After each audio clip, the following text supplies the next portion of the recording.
Tout de suite, le bonus de pulsation avec la docteure Françoise Nering sur l'unité Santé Jeune des HUG. Bonjour et donc merci de nous recevoir. C'est la santé des adolescents qui nous réunit aujourd'hui. Nous avons essayé de trouver une définition de l'adolescent, définition difficile à trouver. Vous en avez une ? Alors, pour nous, dans la consultation, c'est l'âge qui détermine qui peut consulter. Donc, c'est les 12-25 ans, c'est-à-dire les adolescents et les jeunes adultes, en tout cas dans l'unité santé jeune. Il y a aussi une définition de l'adolescence qui est une transition entre l'enfance, les adolescents ne sont plus des enfants, et l'âge adulte, parce qu'ils ne sont pas encore des adultes accomplis. Pour le grand public, il existe plusieurs médecines. La pédiatrie est très connue, la médecine pour adultes, elle l'est également. La médecine pour adolescents est moins connue. Comment vous expliquez ce segment si méconnu du grand public ? Alors c'est une spécialité, si on veut, qui a émergé assez récemment. La première société de médecine d'adolescents aux États-Unis, qui fait référence quand même encore pour nous, même en Europe, a été créée il y a 30 ans, donc c'est une spécialité récente. Les besoins de santé des adolescents ont été reconnus seulement quand il y a eu des enquêtes auprès des adolescents dans la population générale, en particulier certaines enquêtes qui ont été menées dans les écoles, ou par téléphone et qui ont pu montrer les besoins de santé des adolescents tels qu'ils les disaient eux-mêmes. Ce sont des patients que vous croisez ici à l'unité Santé Jeune.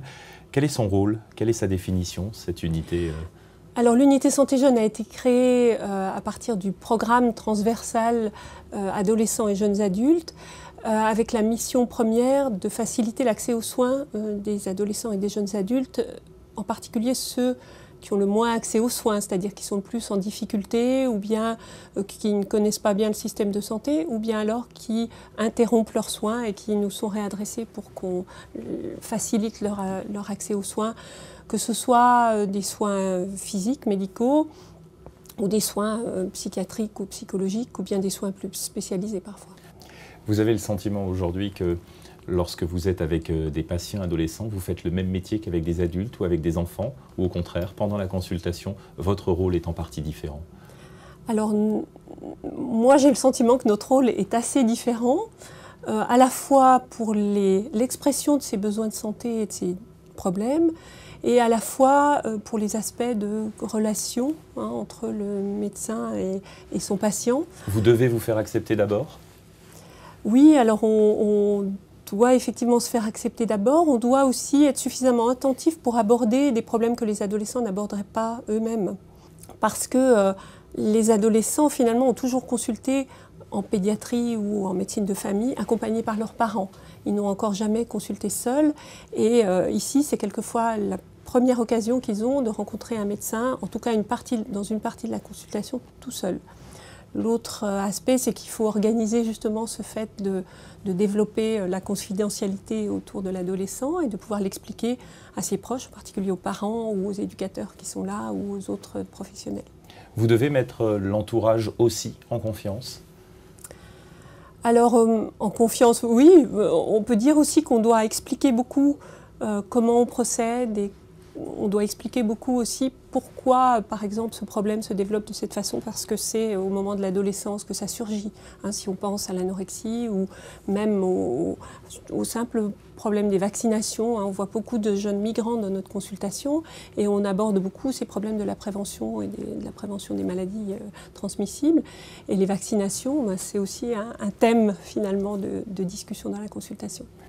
Beaucoup parlent de mal-être de l'adolescent. Il est connu, on l'a tous plus ou moins vécu à des âges différents.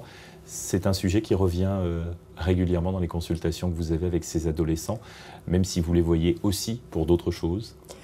Oui, alors c'est surtout un sujet qui revient souvent dans les médias, dont on entend beaucoup parler. Plus que dans les consultations, presque? Alors dans les consultations, presque plus que dans les consultations, parce que nous, on rencontre des jeunes qui ont des problèmes de santé, donc qui ont des difficultés, Mais quand on regarde par exemple les études dans la population générale, toutes les études révèlent, depuis 20 ans, il y a des études qui interrogent les adolescents sur leur bien-être et leur santé.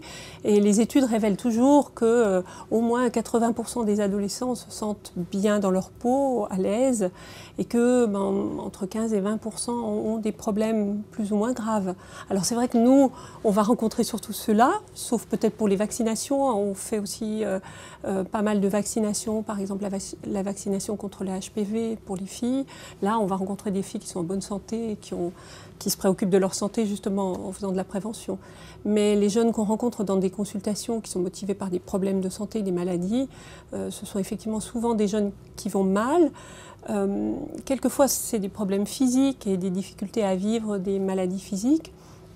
Quelquefois, ça peut être des problèmes de santé psychique ou de santé mentale.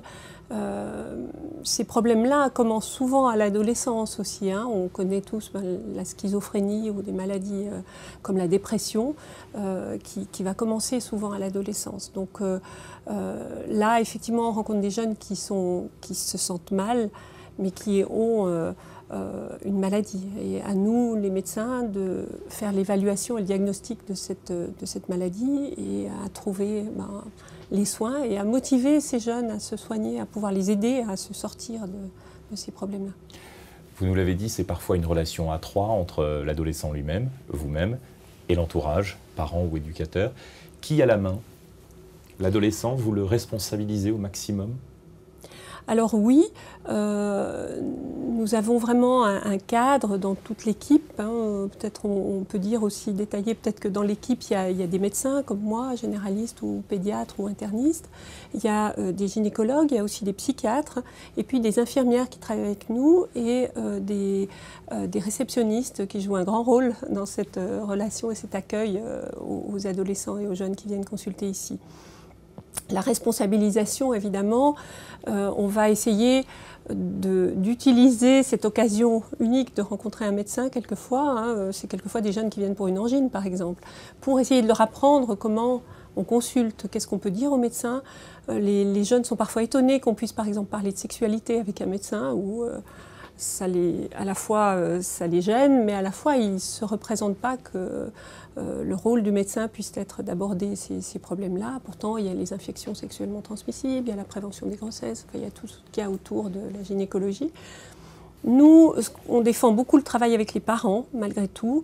Il y a vraiment un mouvement à dire il faut voir le jeune tout seul, au moins dans une partie de la consultation, dès la première fois.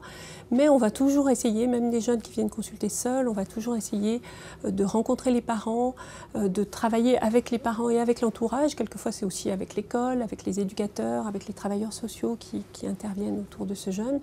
Et donc, il y a un vrai travail, pas seulement individuel, mais d'explication pour l'adolescent et pour les personnes qui l'accompagnent.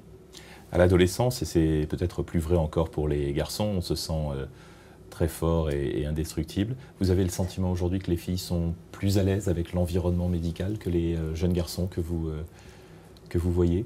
Ah oui, alors c'est intéressant parce qu'on voit quand même des garçons.